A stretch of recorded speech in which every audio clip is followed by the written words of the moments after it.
സ്നേഹമുള്ളവരെ, വിശുദ്ധ പൗലോസ് അപ്പോസ്തലൻ തെസ്സലോനിക്കക്കാർക്ക് എഴുതിയ 1-ാം ലേഖനത്തിന്റെ 5-ാം അധ്യായത്തിന്റെ 17-ാമതൊരു തിരുവചനമുണ്ട്. ഇടവിടാതെ പ്രാർത്ഥിക്കുവിൻ എന്ന് വെച്ചാൽ ഏത് സാഹചര്യത്തിലും നീ പ്രാർത്ഥിക്കുവിൻ, പ്രാർത്ഥനയിൽ മടുപ്പ് തോന്നരുതെന്ന്.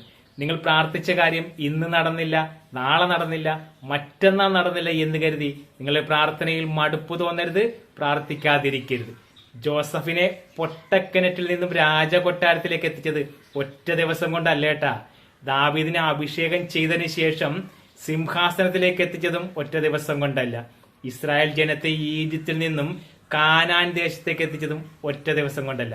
അതുകൊണ്ട് നിങ്ങൾ പ്രാർത്ഥിച്ച കാര്യം ഇന്ന് നടന്നില്ല എന്ന് കരുതി നിങ്ങൾ പ്രാർത്ഥിക്കാതിരിക്കരുത്. ഇപ്പൊ നിങ്ങൾക്ക് ബുദ്ധിമുട്ടായിരിക്കാം, സങ്കടങ്ങളായിരിക്കാം. ഒരു കാര്യം ഓർത്തുകൊള്ളുക, ഒരു ശില്പി കല്ലിൽ ശില്പം കൊത്തുമ്പോൾ ആ കല്ലിട്ട് ഒരുപാട് അടികൾ അടിച്ചതിന് ശേഷമാണ് അവസാനം അത് മനോഹരമായ ശില്പമായി മാറുന്നത്. അതുകൊണ്ട് ഇപ്പോഴുള്ള ബുദ്ധിമുട്ടുകൾ ഓർത്ത് നിങ്ങൾ പ്രാർത്ഥിക്കാതിരിക്കരുത്. നിങ്ങൾ പ്രാർത്ഥിക്കുക. ഒരു ഉറപ്പ് ഞാൻ തരാം, നിങ്ങൾ പ്രാർത്ഥിക്കുന്ന കാര്യം സാധിക്കുക തന്നെ ചെയ്യും. ദൈവം നിങ്ങൾക്കത് സാധിച്ചു തരിക തന്നെ ചെയ്യും. ഒറ്റ കാര്യം മാത്രം ചെയ്യുക, നിങ്ങൾ വിശ്വസിക്കുക, നിങ്ങൾ പ്രാർത്ഥിക്കുക, പ്രാർത്ഥന മുടക്കാതിരിക്കുക, ധൈര്യമായിട്ട് മുന്നോട്ട് പോവുക. ദൈവം നിങ്ങളെ കൈവിടത്തില്ലെന്നേ. ദൈവം നിന്റെ കൂടെ ഉണ്ട്. ദൈവം അനുഗ്രഹിക്കട്ടെ.